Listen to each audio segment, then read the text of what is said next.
Hey guys, so today we are going to be doing Domain 5 all in one swoop. So I'm just going to be skimming the surface, hitting the high points. So we're going to kind of go through it pretty quickly. So Domain 4, we ended with World War II. That ended in 1945. So Domain 5 really starts with the 1950s. And so one of the big things that we start talking about in the 1950s is the Cold War. So basically, right after World War II, you've got the Soviet Union, which is like present day Russia over there. So the Soviet Union for World War II, basically they were on our side, but we weren't exactly best of friends. So the Soviet Union, after World War II, they realized that we, the US, have this big, powerful weapon, the atomic bomb, and we're not afraid to use it. And they immediately start to try to create their own.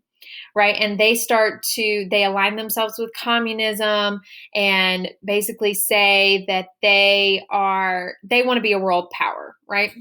And so the Cold War is this period of tension between the US and the Soviet Union that lasts about 45 years.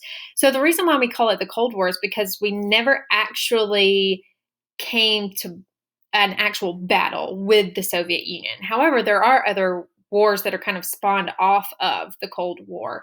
Um, so during the Cold War, we have this containment policy. So remember, Soviet Union, communist, right? And if you look back at the Red Scare that we talked about in the last unit, remember the US is not, we're very different than communism. Like, that's not the way we do things. And so the Red Scare was us being afraid that communism was going to infiltrate here in the US. And so the containment policy, our idea there was okay, so we just got out of World War II. We don't really want to try to invade the Soviet Union and get them to stop being communist, but we do want to keep it from spreading to any other countries. So that was the containment policy. We're going to contain communism where it is and not let it spread to other countries. Right. And so Truman, the president at the time, Harry Truman, he comes up with this Truman Doctrine. And that's his foreign policy, where he says, in order to keep communism from spreading, what we'll do is we will give economic and military aid to European nations to prevent them from falling to communism. So you have to think, after World War II, these countries, their economy is completely ruined, their infrastructure, all of those things. And so it becomes really easy for communism to sound good, right? For someone to come in and say, the government's going to take over everything and we're going to handle it and everyone's going to be equal and all these things. So Truman didn't want that to happen. So he said, what we'll do is we'll help you out. We'll give you economic and military aid in order to keep you from falling to communism. And one place that we actually did that was in Korea. So the Korean War was 1950 to 53, and it's a perfect example of this containment policy. So North Korea was already communist, right? And they start trying to spread communism into South Korea. And we don't want that to happen. So we send over, like Truman said, we send our military to get involved, right? And so we are able, and like I said, we're not going to get into any of the specifics or anything of the Korean War, but basically we are able to push the North Koreans back into North Korea and settle this 38th parallel, the border between the two. That's why we still have a North Korea and a South Korea. It's because we were able to push North Korea, push communism essentially, back into North Korea and keep it from spreading to South Korea. So technically, in that sense, the containment policy was a success in Korea. And then we also have in the United States, we have a new Red Scare, so like a second Red Scare.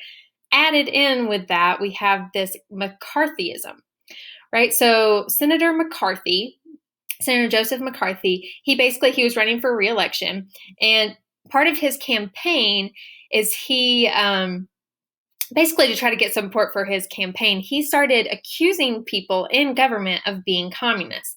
So this is going to lead to this like communist witch hunt. So imagine if someone were to come on today and say like, hey, I know for a fact that there are active members of ISIS in our government, right? That was kind of what this was. And so he says, I know of people who are in the government who are communist. And so it just leads to this like reborn fear of communist infiltration. We get these like communist witch hunts, so like a reborn Red Scare. So then, to make matters a little bit worse, in 1957, the Soviets launched Sputnik, which is the first artificial satellite in the United States, the first man-made satellite. So they're able to launch something into space.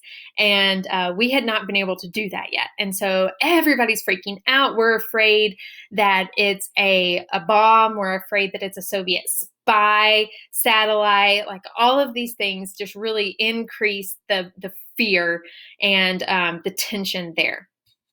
Then in 1962, we get really the height, like the highest point of the tension between the Soviet Union and the US. So basically, long story short, in Cuba, Fidel Castro comes into power and he decides to be communist. And so he aligns himself with the Soviet Union, right? And so we don't like that, of course. Cuba's so close to us. We don't like a communist country being that close. So we do some things. And so the Soviet Union sends over nuclear missiles and sets them up in Cuba. And so this is a huge deal because now there are nuclear missiles that are in Cuba right there next to the United States, could literally hit any city in the United States. So for 13 days, we have this just like absolute standstill between us and the Soviet Union. And could have, I mean, really could have come to a nuclear war. So that was during Kennedy's administration. And so Kennedy was able to negotiate that. And so we took some of our missiles out of Turkey, which is right there at the Soviet Union. And then the Soviet Union takes their missiles out of Cuba eventually. Another war that kind of spawns off of the Cold War is the Vietnam War. So again, you've got the U.S. with a democratic South Vietnam versus a communist North Vietnam. The Vietnam War is fascinating and tragic, and there's so many things we could talk about with the Vietnam War. But we just don't have time. So I highly encourage you, if you're interested in that kind of thing, to go find some documentaries, find some things to watch about the Vietnam War. Super, super interesting. Yes, this is the war that they portray in Forrest Gump. So that too. But anyways, so the Vietnam War, we're over there for like 20 years. Right, ultimately unsuccessful in containing communism because the North Vietnamese are able to infiltrate the South Vietnamese, and we eventually end up pulling all of our troops out of Vietnam. The South Vietnamese government falls, and so the whole nation becomes communist. And so technically, containment not successful in Vietnam. So yeah, I'm going to stop there, and we will pick up with a part 2.